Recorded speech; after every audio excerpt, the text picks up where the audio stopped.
আজকে আমি তোমাদের আমার এক বন্ধুর গল্প শোনাবো। সে অনেক সত্য, খালি চোখে কিছু দেখতে পারে না, সে চশমা দিয়ে দেখতে পারে। তোমরাই বলো তো, এমন হলো যে সে সব সময় মোবাইল দেখতো, তাই চোখে সমস্যা হয়েছে, চোখে কম দেখে।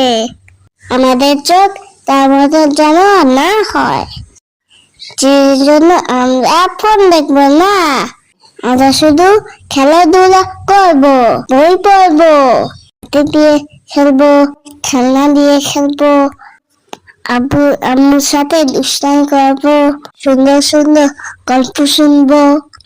তাই সবাই আমাদের ভালোবাসবে, আদর করবে, আমরা সবসময় হয়ে থাকবো, কখনো ফোন দেখবো না।